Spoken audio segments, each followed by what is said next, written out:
I've only got the Zoom thing. I don't have the feed or anything. Yes. But I don't Alright. need Well, that, we're do I? up. You guys are live. I can see us. Wonderful. See, I can see us, and it's a thing, and it's happening, and yeah, it's like the Brady Bunch of over 40-year-old white guys. Well, hey folks, welcome back to the Cybfest Northwest 2020 live community stream out here on Twitch.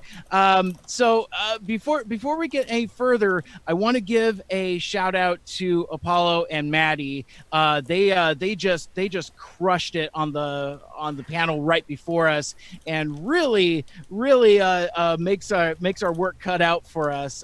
And it's such a great conversation about diversity and representation, and not just the Transformers characters, but in the So creators sliding behind out them the as well. diversity conversation right into a panel of straight white guys. That's where, see, I would be remiss if Let's all just I pat didn't. ourselves on the back for diversity right now, y'all.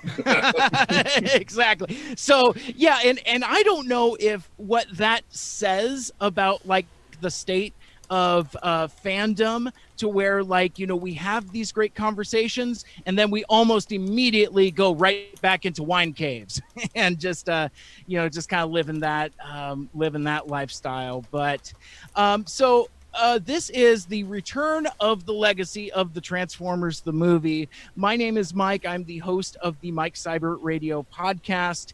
And this is a sequel of sorts to a panel that I did live last year at Cybfest, and the show organizers invited me to return, and for the next hour or so, me and some of my white friends over the age of 40 are going to talk about why this movie is special to us, and why after 34 years we're still talking about it, and why it's still important to the Transformers franchise to this day. Because even in the new fictions that we see, every comic book, every cartoon, we see we see reverberations of that right off the bat. So without any further ado, I do want to introduce my awesome panel of white guys that I've got with me. I really need to let that go, otherwise I'm just going to be signaling that the entire time, and it's going to become white old guys.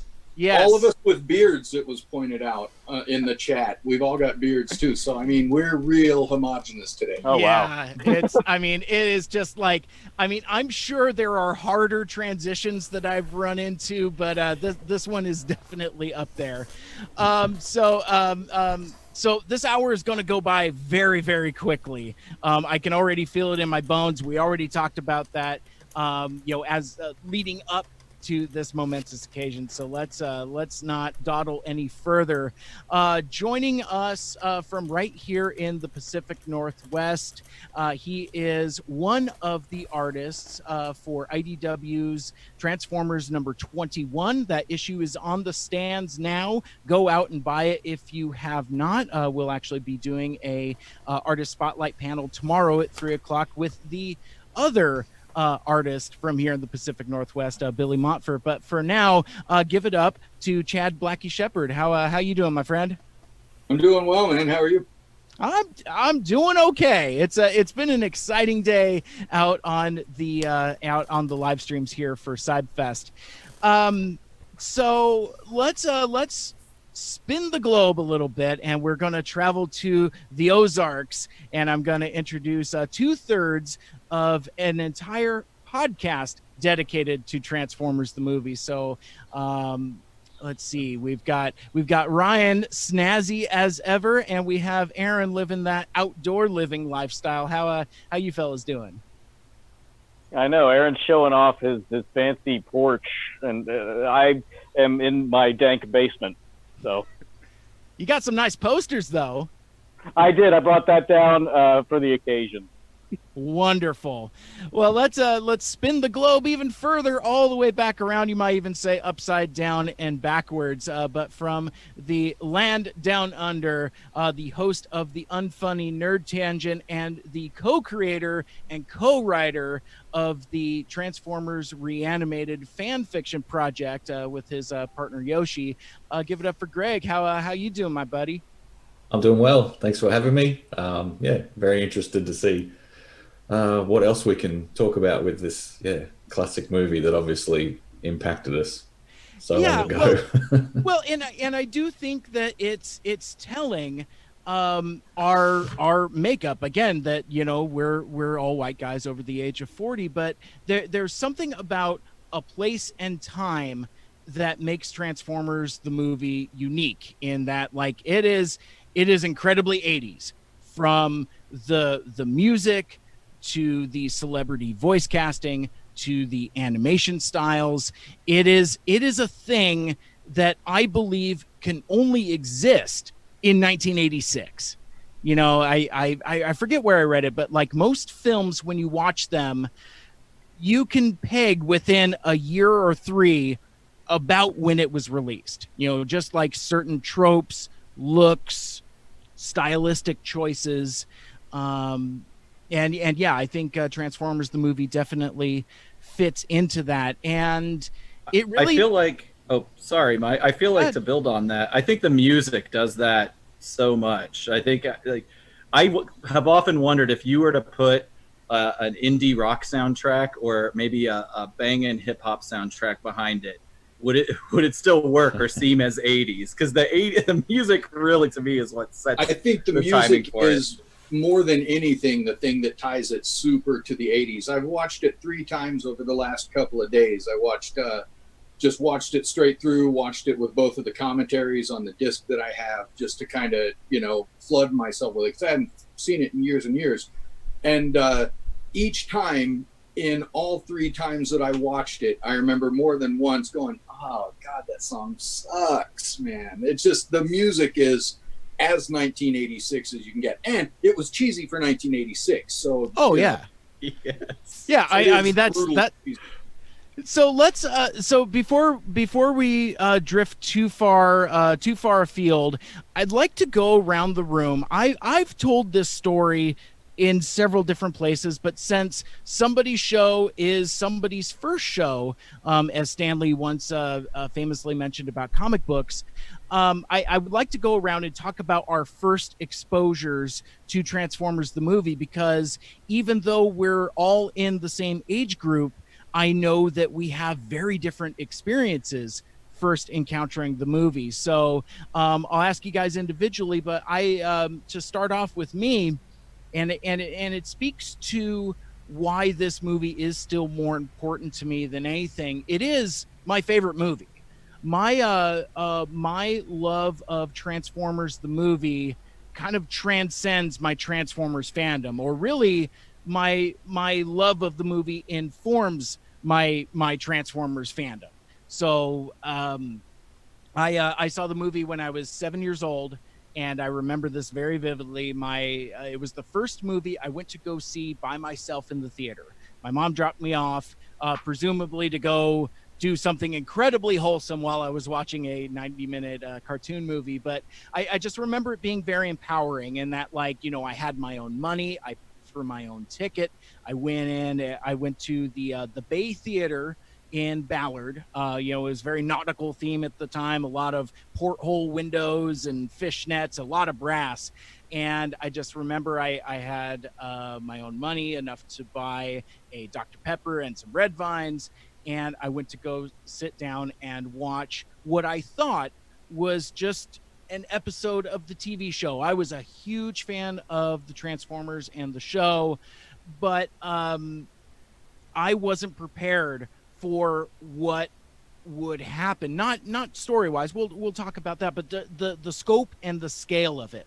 And I think this really crystallized with me when I recently spoke to Flint Dilley about he writes about this in his book, The Games Master. Check it out if you haven't yet. But he was really enamored with John Wayne's The Alamo.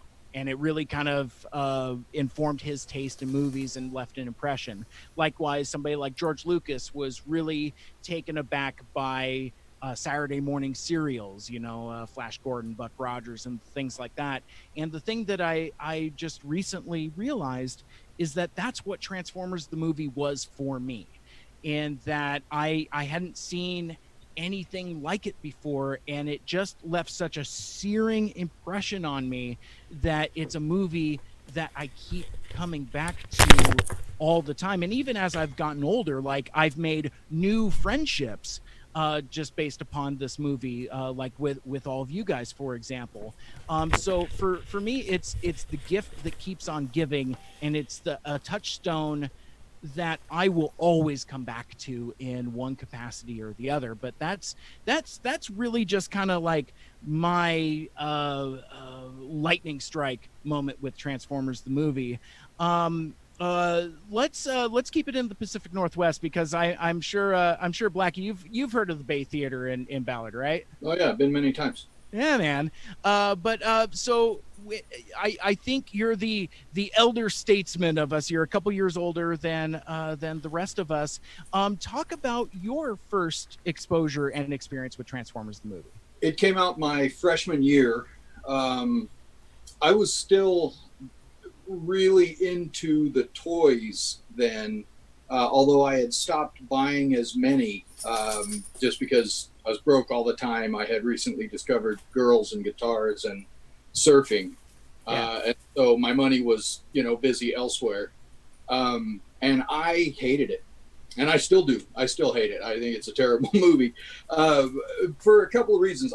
It's got entertaining parts. I really like the fact that very little of it takes place on Earth. I like the feel of it as far as, being an expansive story.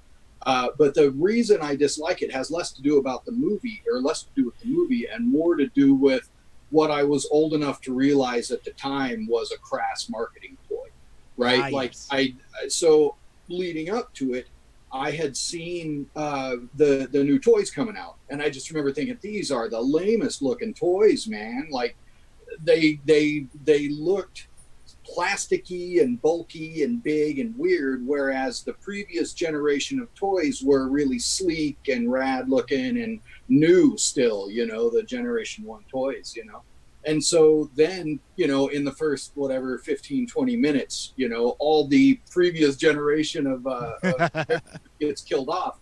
It immediately in my brain, I was like, oh, that's why I can't find any of them in the stores anymore, because they're replacing them with all these nonsense ones, and then the fact that, by that time I was super into metal, and, like if it wasn't Slayer, I didn't have time for it. And so the music really turned me off, and then the humor, which it's kind of like the Phantom Menace insofar as it's got this humor that is very, very childish in it, but then the rest of the movie has a lot of killing and violence, you know what I mean? And so it kind of doesn't have a very even tone, and that just, that congregation of things led me, when I walked out, I was like, oh man, I'm never watching the Transformers again. But then I liked the TV show after the movie. Like it got better for me, you know what I mean? So, because mainly it didn't have the music, it didn't have the bad humor, it was a little bit more straightforward and streamlined. But yeah, I don't think it has improved in my eyes much since I first saw it. Well, and you mentioned the sci-fi aspects of what would come in season 3, and I think that's a really good way to kick things over to Aaron and Ryan. Why don't you guys talk about your first experiences watching Transformers the movie? Aaron, you want to go ahead? Sure. I think Ryan is probably in a similar boat as I was, in that I did not get the opportunity to see it in the theater. It kind of just came and went, and it came and went too fast. I was a huge Transformers fan, but just wasn't able to convince my parents to get me to the theater in time, and so missed that opportunity. But then the season 3 came around, and all these weirdo characters were on the screen that I'd never seen before. You'd occasionally get a glimpse of somebody that made sense. Jazz for a second, although they call him a totally different name, or you might see a Bumblebee or a Grimlock. And so it was weird, but it was still Transformers, but it was, it was kind of a psychedelic space opera type situation. And so I knew that some big stuff probably happened in that movie. And, we had the opportunity I definitely saw Dark Awakening and Five Faces before that. So there were plenty of references to Galvatron used to be Megatron, and with Dark Awakening you see zombie Optimus Prime, and so right. I knew something big had happened. Obviously Optimus Prime had died, and I don't know how Megatron became this new guy, but I was really curious to do it, and finally did get the opportunity to see it. I believe, if I have the story correct, at Ryan's house maybe a year later when it finally came out on home video. Does that sound about right, Jet? Yeah, I think my mother. Well, at the time, my mother worked in the video store, and I don't even remember. We were 8 years old at the time, and I don't remember it even coming out in theaters or even knowing it was going to be in theaters. So the first exposure I got to it and was renting it and from the video store. I saw it on the shelf because I used to go to whenever my mom was working all the time, and I, like Aaron, I had already been watching season 3. And was like, well, I guess these are just new guys. I don't know what's happening. And then watched the movie, on VHS whenever we brought it home. And it really, honestly, I get all the criticism from, like, if you saw it when you were older, totally. I totally get it. There's a lot of, the corny humor that irritates me, especially the way the Dinobots are treated. But that's what kills me, is the way they treat the Dinobots, man. That's just like, because I love the Dinobots. Yeah, me too. Totally. Yeah, I love the Dinobots too. But so I get it, and it's hard for me to divorce my feelings of this. It's such a formative time that I saw it, so it's difficult, for me to divorce myself from that. But I watch it now, and I still like Mike. I really love it, and but yeah, it was just, for me, it was kind of like, I couldn't express it at the time, but it made the universe so much bigger of the Transformers, because it brought on this whole mythos of now there's a matrix that's passed down from leader to leader. They're planet hopping nowadays. That was all new to the to the film, right? The Matrix of Leadership. Yeah. Oh, that made the premiere in that movie, right? Yep. Basically, it took season besides the comics, yeah. Of season 2, going from everything is episodic on Earth, where it's basically it was a grab the energy episode every episode, and then it went on. It really just exploded it into a whole universe of, well, now anything's up for grabs. Yeah, that all came from the movie. And as far as, I'll go ahead and speak for Ryan, and as far as what with him being right there and all. Yeah. I think for both of us, we were artsy kids. We both drew, and it was obvious. So it was nice to finally see the movie and tie together those loose ends and learn what happened to Optimus Prime and Unicron, who up until then was just this weird floating head in the sky.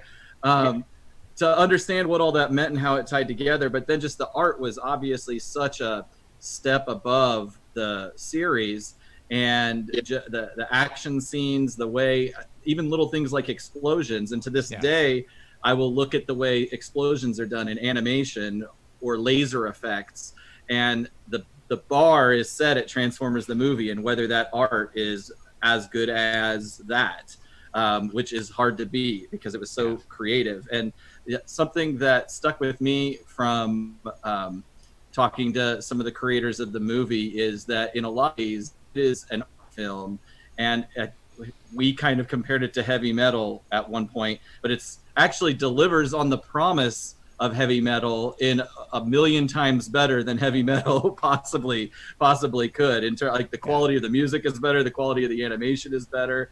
I don't know, Mr. Shepherd. I was going to say, you might have a different take on that. Okay, hey guys, gotta go. I'll see you Sunday for our artist spotlight panel at 3:00. Weird Al didn't have a guest spot in heavy metal, Yeah. unfortunately. No, that's true. Yeah. Go buy Transformers But number Black Sabbath 21. and the Transformers. Yeah, true. And I do want to talk about the music in a few, because that is a key component to the legacy of the Transformers the movie. But Silent Greg, I got to hear from you. So being in Australia, I don't know anything about when the movie was released or when the cartoon came out, or really any of your memories or exposure. So when did you first see the movie? I saw it in like late '86. So basically, I know that the school years are run a little bit differently from here and over there. Like our school, our sort of the holidays or the vacation between grades, or is basically sort of over Christmas. So you would break up. I would have finished year 3. And then you have like 6 weeks break, and then you come back in January and you go back to year 4. So over that break, I saw Transformers, because we all sort of went. So we got it in '86, but later, because nowadays it's different. Movies will come out sometimes. We get the Marvel movies sometimes like a week before you guys and things like that now, because of the international Did you stuff. have anything spoiled for you before you saw the movie, or did you go in clean? I went in clean. I'd only seen like seasons 1 and 2 of the cartoon, so I didn't know anything about. I had seen some of the new toys, so I knew some of the characters and things like that. So, like I knew, we're going to see Ultra Magnus and we're going to see Galvatron and things like that. So moments where it was like, behold Galvatron, I'm like, oh, okay, it's Megatron. Like it wasn't like he's this new guy. Because even then, I thought, like, when you saw the toys, he just looks like a bigger, beefier version of Megatron, and it's like, well, that's because he is. Yeah. I'll go see the movie. The toy didn't indicate that he was previously Megatron. It just said like commander of the Decepticons or something. He was the city commander. Commander. And even in the pamphlets you used to get with the toys, it had like the new Autobot cars, and one was Hot Rod, Carp, and Blur. But then further down in the pamphlet, there was Autobot Protector, Rodimus Prime. And I'm like, Rodimus Prime? He looks like, I don't know who this guy is, but there's a Hot Rod as well. They look the same. And then, of course, again... Spoilers. Didn't they call Hot Rod the Autobot Cavalier? Cavalier, yeah. So, but even then, as a kid, I didn't sort of put it together because, 7 years old. Like, what's this? And plus you had Ultra Magnus in the same toy books, and he's called City Commander as well. That's right. Yeah. So and even just little things in the movie like made sense. It's like, so is he now been given the Matrix because he's a truck as well? Like we're only trucks, like no cars, no jets, nothing like that. So but I saw the movie, and we actually got in the theaters anyway, which I didn't know at the time, but as fandom's gone on, we actually got the UK version. So we got the Star Wars scroll at the start of the movie that says, like, the wars, taking them from Cybertron to Earth and back again, and all this kind of stuff. And then, so we didn't get Spike's little line as well, which I won't say.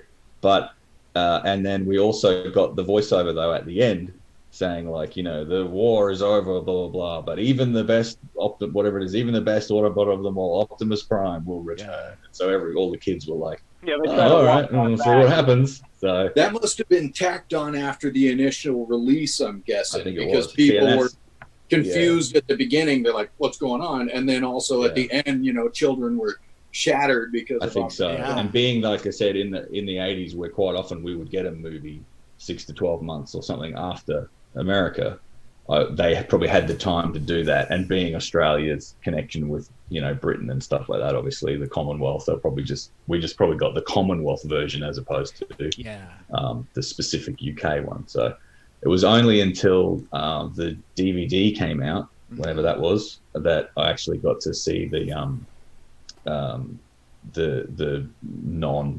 the different version where it just starts and there's no back and forth, and the credits at the start with Eric Idle and all this. I don't remember. Top Maybe that was in the Eric version. Idle. Yeah. I don't remember seeing that in the theater, but that may have been there. But I know we definitely got the voiceover at the end because everyone was like, "Oh, Prime's going to come back." Okay. Wow. So that's wasn't. You didn't leave as devastated as you were during, because you thought, "Oh, well, he must be like." Obviously, the Star Wars, like the movie, heavily plays on Star Wars. With my friends and I were thinking like, "Oh, he'll be like Obi-Wan." Like he'll be like a ghost and talking to Rodimus and be like, "No, you need to do this now," and that kind of thing. That's how he'll return, because you heard him when Hot Rod opens the Matrix. So we're like, "Oh, okay," or whatever. Yeah. So we're like, "Well, he's around. He's sort of, like Obi-Wan." So, but then it was like, "Oh no, he's actually coming back." we just haven't figured it out yet. Stop locking yourself in the bathroom, things like that. So. Yeah, like Rodimus is going to listen to anybody. Yeah. I see an alternate universe where the movie was redubbed for the Australian market, and maybe you've got Mel Gibson as Hot Rod. Throw some Nicole Kidman as RC. I don't know if that's necessary. Mel Gibson's one of yours. He's one of yours. You've given him up. By the way, if you guys hear cicadas going crazy in the background, let me know. I'll move inside or something. They're lighting up. I can hear him a little bit, but it's cool. It works. All right. So with that, let's and we saw this in the chat as well, but I think one of the primary components that makes Transformers the movie so memorable, as opposed to, say, My Little Pony the movie, or even to an extent G.I. Joe the movie, and there's a whole shared history that we can't litigate here in the time we have, but let's talk about how the violence was portrayed, and basically, the trauma from seeing all of our toys getting wiped out.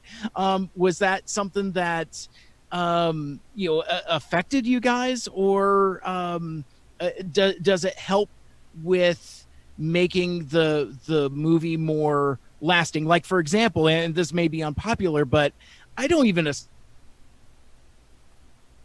especially like G.I. Joe the movie. And I don't think it has the same staying power and legacy that Transformers the movie does, because good, bad, or indifferent, these bold choices were made. And I thought we would talk. Let's start with Blacky Shepherd. We haven't heard from you for a while. Well, you broke up at the end of your last sentence. So what was the specific question? How affected were you by the character deaths? Oh, yeah. So it took me by surprise. I didn't expect it to happen. I was a little bit disappointed insofar as, they show all these characters die like super quick. And I'm thinking, cool, man, this movie is going to be serious. They're going to take some stuff serious. And so then when I saw that the Dinobots were going to fight Devastator, I was like, all right, let's see this happen. And then it was the silliest fight. You know what I mean? It's like, so really Slag is all they need, to beat. I thought that I thought they were going to die then. I remember thinking, they can't kill the Dinobots. Like, no way, because I wanted to see the others die. The real stakes, and the rest, aside from that first 15 minutes, and then a handful of deaths, strewn through the movie, the rest of it is pretty, mild, and the fighting is kind of hand to hand, and not super stakes based. Sure. I enjoyed it. The thing that I liked the most about the movie, was less the violence and the fighting. Like I said, it was only that first kind of chunk of the film that happened. What I really liked, and I was hoping for more of a payoff on, was the fact that Unicron transforms Megatron against his will almost into Galvatron, and that I wanted Galvatron to be way better than he was. You know what I mean? Like a real threat, Yeah. And ultimately, Galvatron was kind of just like Megatron, but with a facelift. You know what I mean? In the cartoon later, they kind of expanded on it and they made him kind of going crazy and, you know, the whole deal. Yeah.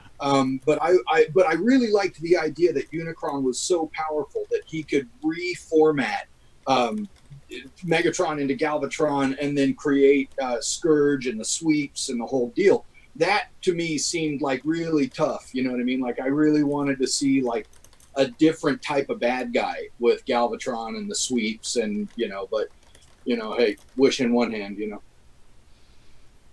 Galvatron did finally get rid of Starscream though. So that's true. Like he was like, I've had enough. Yeah, and that was almost moment, like a mission statement, like from jump. It's like his first act is to do the one thing that Megatron never did.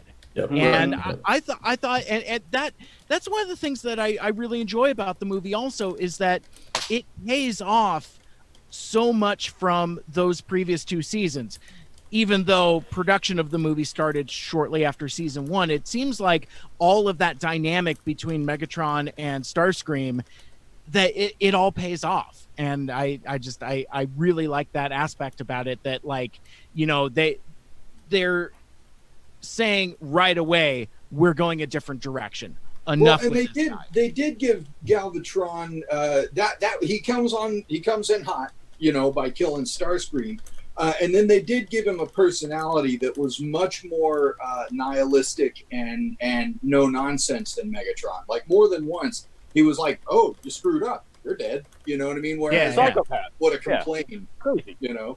He was less silly as a leader, although he probably a little bit more silly as a personality, just with the mania. Yeah, that's a fair later. relate. Yeah. I do like the way that they got rid of Starscream as well, being it's not a fight, it's just, you know, here's a hint, dead. That's Yeah. it. Yeah. So Such a cool line too. Here's a hint.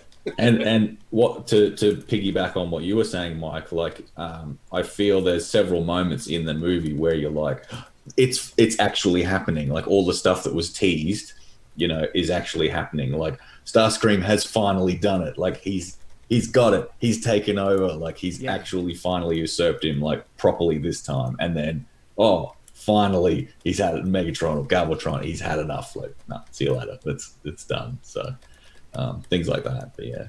I never thought about it, but I wonder if the way he killed Starscream was also meant to imply the new power he had, because you never saw anybody turn somebody to ash.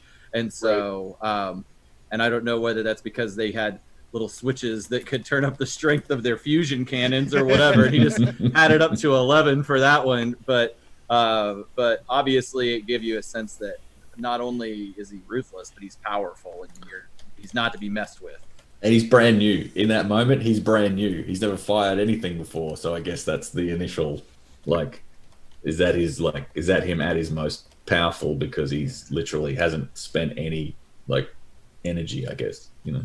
So like he's a new mutant that hasn't discovered his powers yet, that kind of thing. Yeah. You get the feeling that he shoots that blast off, and then mentally in the back of his head, he's like, "All right, dial it back, dude." Yeah. And I always had it's probably just my own headcanon, but I always had the feeling that like Megatron or Galvatron with the fusion cannon, they can shoot you with that, but if they transform into the gun or the cannon, it's more powerful. So that's why I do it. So it's like I could just shoot you with my gun arm.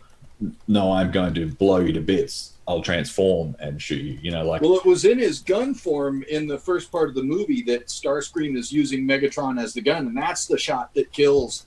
You know, exactly. That's what they're like. Oh, Brawn goes out with one shot. It's like, yeah, but one shot from the gun, not one shot from the cannon. Yeah, so it's all nonsense. But cannon when you're 11 or 9 or 10, going like, how does it work? Makes perfect sense. Yeah, exactly. So. Yeah, it makes sense when you think about it. I'm just picturing Galvatron reading some kind of self-help or like Zig Ziglar book on making first impressions on the trip from Unicron to meet the Decepticons for the first time. He's like, I got to do this right. Don't screw this up. Don't screw this up. Yep. It's the absolute opposite of Spock as well. which is cool. How to Win Friends and Incinerate People, Chapter 1. Go heavy and go hard, you know? Yes, leave hints. Yeah. Chapter 2, here's a hint. Yeah. I love it. Well, two directions I want to go with that, because we mentioned Leonard Nimoy, and that kind of brings us to the celebrity voice casting, which, for my recollection, that's the first movie that I can think of, animated movie, feature film style, that advertised as part of its marketing. I mean, it's even in the opening credits. Sorry, Greg, but it was in the commercials. It's like starring Judd Nelson and Leonard Nimoy, and I think that was I mean it's common practice now, but prior to Transformers the movie, I don't recall anything like that. What's your guys' take on the voice cast and the use of celebrities for that? Let's start with Aaron. You know, at the time, of course, I didn't really know who most of those actors were. So it's just something that you had to kind of appreciate in retrospect. I think I maybe knew who Robert Stack was because my grandma watched Unsolved Mysteries. Well, this was pre-Unsolved Mysteries, though. Was it? Yeah. Okay, well, yeah. maybe I didn't then. All right. Because Robert Stack talks extensively about how this voice acting role kind of gave him the confidence to do that kind of. He was very reluctant to do it. Mm-hmm. And yeah, it's I mean, it's just weird, the reverberations from that. But I'm sorry, I interrupted you. Oh, you're fine. No, I think in general, you know, is it necessary to bring in big hotshot Hollywood actors to do these voice acting roles? Possibly not. It's probably an expense that's not necessary. I understand how it probably helps the marketing of these movies. But as far as the work that was done on this movie, I think it's all fine and great. And I probably wouldn't have it any other way. I mean, even Judd Nelson, who probably his mind was blown at the thought of even doing a voice acting job, did a very convincing job in the moments when he needed to be emotional and things like that. I think he did a great job. I think everybody really did a great job. If you think of Hot Rod as Breakfast Club, like it's the young hotshot rebel won't do what he's told. Well, get Judd Nelson. Yeah. Well, and the stories. Kind of sorry, I was just going to say that's kind of the thing about Transformers, the series and the movie, that nobody ever says anything bad about the voice acting. The voice acting is always on point. It's always good, and a lot of it has to do with Wally Burr, like being the you know, his work with all the actors. But the voice acting on both the series and even like bringing in celebrities who, like you said, Robert Stack, who was nervous and hadn't done voice acting before, I think they got an amazing performance out of him.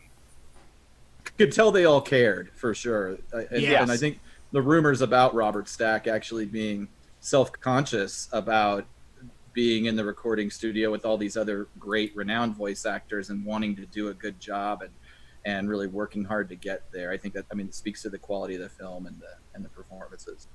Yeah. So from there, let's talk about the new characters, because I mean, we talked about folks, our favorite toys being crossed off or discontinued so that we can go buy new toys. So you've got Hot Rod, you've got Springer, you got RC, you got Blur, you got Cup, you've got all of those folks.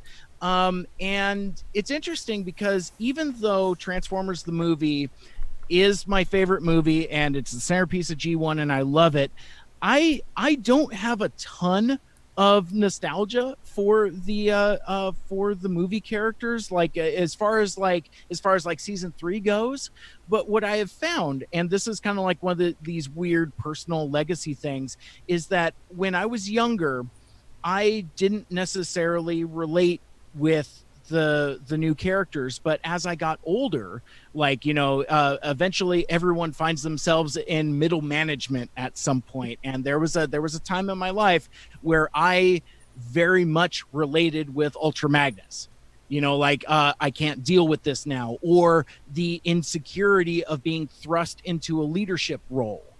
Likewise with Hot Rod Rodimus, you know, it's like, you know, you think you've got the world in the palm of your hand, and then you find yourself thrust into a situation that you might not be ready for, but that also you still rise to the occasion. Because I mean, you know, removing season 3 from the conversation, when he emerges as Rodimus Prime, and I know, Ryan, you and I kind of disagree with this a little bit, but when he says, you know, Autobots transform and rolled out and turns into that Winnebago, you buy it.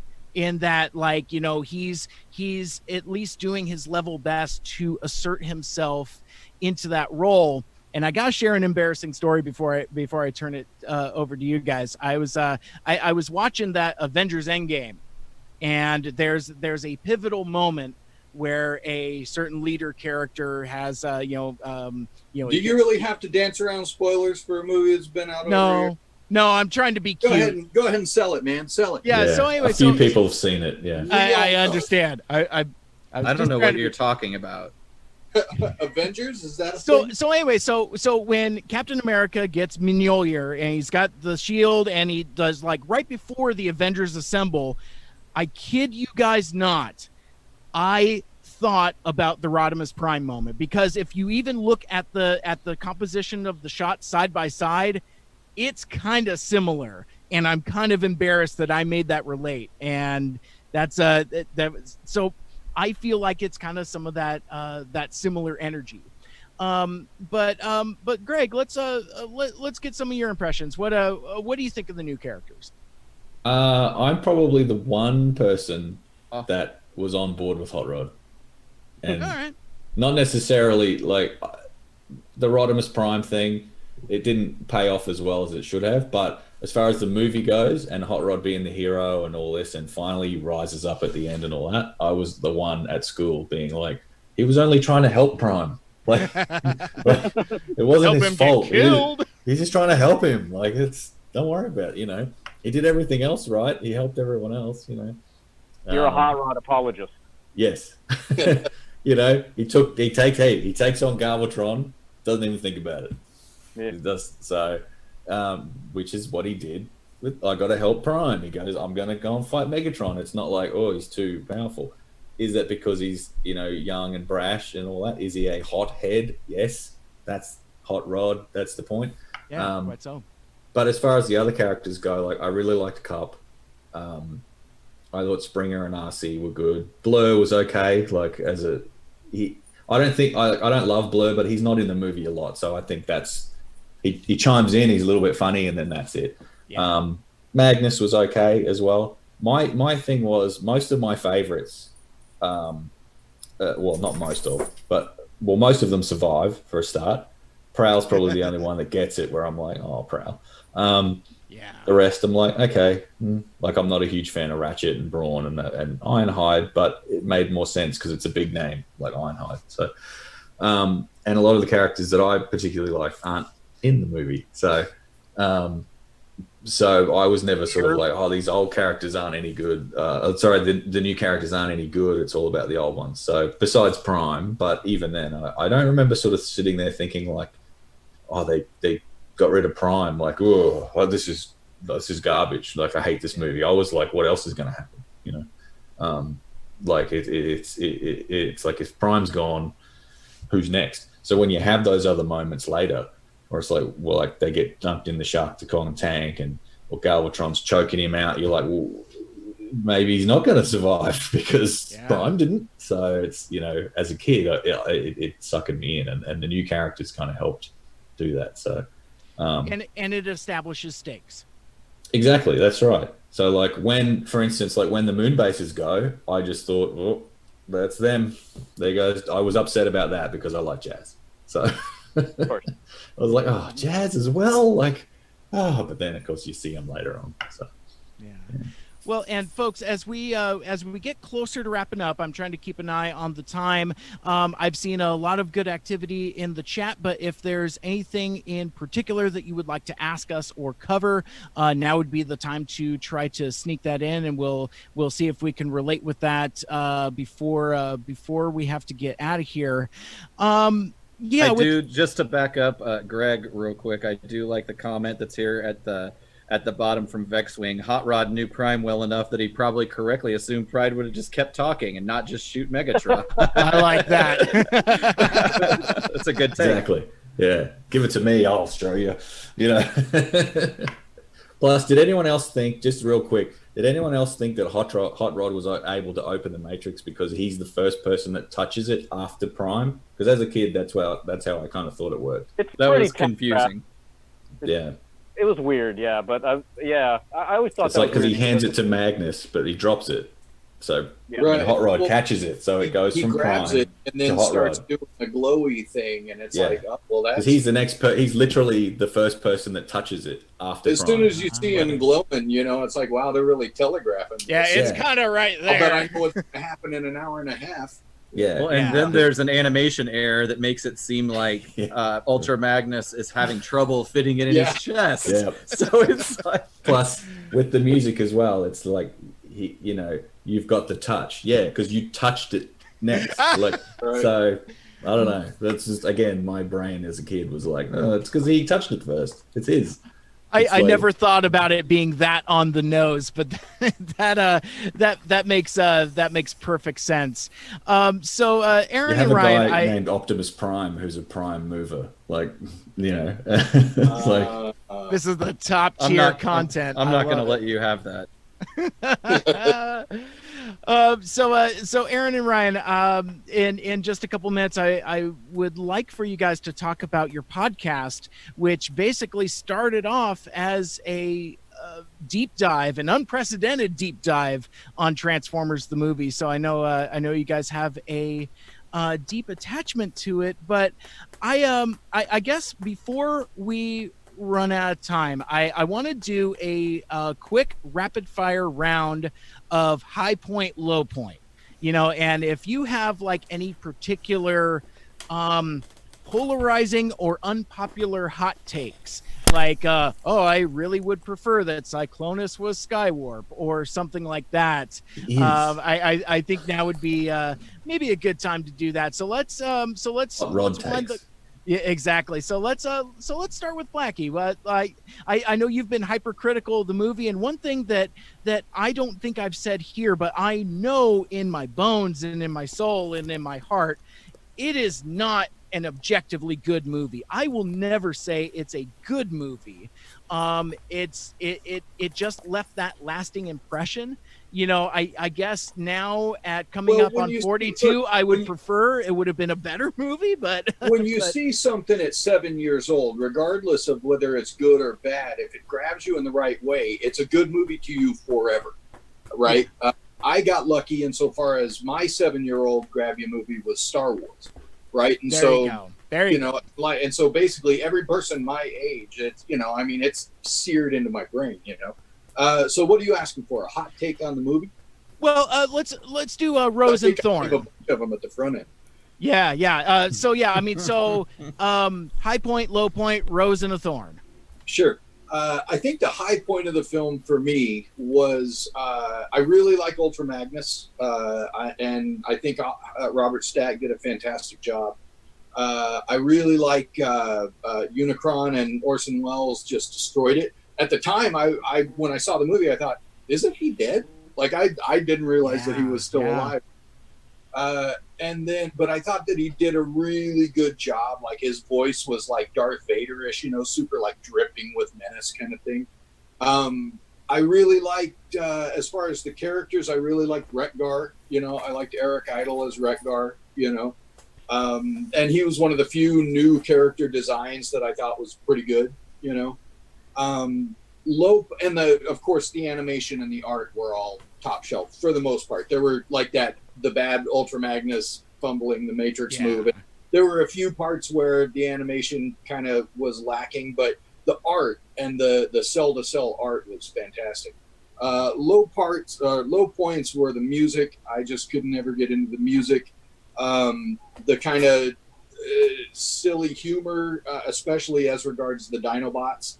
That just to me was so out of character for those characters, and that's kind of about it. As far as being an objectively good or bad movie, You know, I don't think it's a terrible film. Like the way it's paced well. You know, it's you know, for what it is, it's well written. You know, and it's well animated. So I mean, I don't think you could call it an objectively bad movie either. Right. Like most films, it's Fair. got its ups and downs. Fair enough. Let's move on to Gregory. How a high point, low point, rose and a thorn for Transformers the movie from the co-creator of Transformers ReAnimated. High point, I like I said, the whole Arise Rodimus Prime moment, like just that when you see him go like boop, boop, boop, boop, boop, boop, boop, like that whole thing, and then like just being able to toss Galvatron around out of nowhere, and like we said, Optimus is still around, kind of, you know. That was cool. I also really like to go on what Blacky was saying about the Unicron and Orson Welles. I love the back and forth with Unicron and Megatron.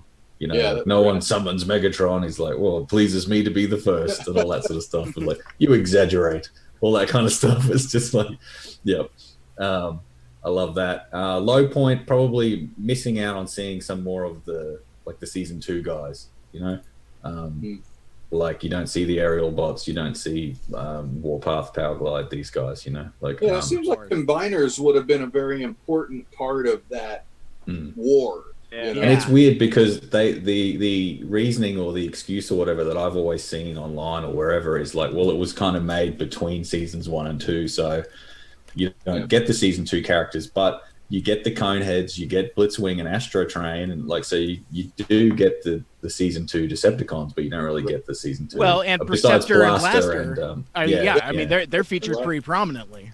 Yeah, and you do see Beachcomber at one bit and Grapple, so you do kind of see them real quick, but not that I thought they needed. Being told to wrap it up in capital letters. Very good. Someone shouted that. And Hot Rod was trying to help. Yeah, totally. All right, so we will close out with Ryan and Aaron. If you want to crank out a really quick high point, low point, but also tell us about the Autopod Decepticast. And like 90 seconds for all of that. Why don't you go ahead and tell them about the podcast and what we did with the movie. Yeah, sure. So we kicked off a little project probably about 3 years ago where every episode of our podcast covered 1 minute of screen time for Transformers the movie. So if you want to dive in deeply in the movie and follow along 3 knuckleheads and their dumb opinions, we would talk about a minute of screen time for 30 minutes to an hour and a half sometimes, and had a lot of fun along the way. Feel free to do that. And we still are doing it. We're just reviewing episodes episode by episode now. High point, real quick. The opening animation sequence, introduction of Unicron destroying Lithone. I think that's probably the most beautiful part of the movie. Co-high point, the introduction of RC. I'll go ahead and virtue signal and say I'm glad that they were able to bring a female into it, and that kicked it off and brought more diversity into the franchise. But I'm ashamed. The thorn would be they treat her like a kid sister, even though she's clearly capable. Like, figure that out. You don't have to do that. Just full on like ditches her. He's like, hey, take it easy, RC. Lots of wrist grabbing. Come this way. The Sunbow wrist grab. Yeah. Ryan? I will say real fast, like what Greg said, I love the fact that Hot Rod, no matter what, no matter how his decisions are good or bad, he always has the best in mind for everybody. He's always doing what he thinks is right and what's good for the group. He always has everybody else's good, like what's good for them in mind. Downside, again, like Blacky said, I hated the way the Dinobots looked like buffoons and they treated them like idiots, and because they're my favorite. Word. Very good. All right. Well, gentlemen, this has been an absolute pleasure. Thank you so much for taking the time. Real quick, we'll go around the horn. Blacky, how can we find you on the internet, and how can we connect with you on the social medias? My site is www.cqshep.com. I'm on Twitter at, I think, CQShep, and I'm on Instagram at ArtDevil313. Greg? If you want to hear, I've got a podcast. It's called Unfunny Nerd Tangent. So if you go to unfunnynerdtangent.com, or you look that up in any of the podcast apps, whether it's Spotify or Apple Podcasts, anything like that, we talk about TVs, movies, just all kinds of random pop culture stuff. And also, if you're interested in what might have happened in between season 2 of the cartoon and the movie, you can go to Transformers ReAnimated.com, where myself and Yoshi from the Transmissions podcast have been putting together some fan fiction scripts with some really good covers from some talented artists as well. So check that out. And thanks again, Mike, for having me on. This has been a lot of fun. Absolutely, you're welcome. Ryan? Yep, Aaron and I are both on, along with our friend Caleb, on Autopod Decepticast. We're at APODcast on all the things, autopoddecepticast.com. We are now reviewing episode by episode. We have about 86 episodes up of the movie. If you want to go join along and listen to a minute of the movie where we talk about it forever. So, and I think he covered it for me. I'll pass. All right. Great job. Very good. Well, again, thank you so much. And stick around on the SciFest Northwest live stream, because coming up next, it is an intense round of trivia focused specifically on Transformers the movie. That is going to be on Kahoot. So you want to go to kahoot.it, and the mods will refresh the screen very shortly with the special passcode that you'll need. So you'll want like a second screen, have Kahoot on one device, and then the stream right here for SciFest. So I'm going to log off here so that I can get on that very quickly. But for Mike Seibert Radio, I am on Twitter, Instagram, Facebook, whatever, at Mike Seibert Radio. The spelling on that is SEIBERT. And until next time, wear a mask, wash your hands, and make good choices.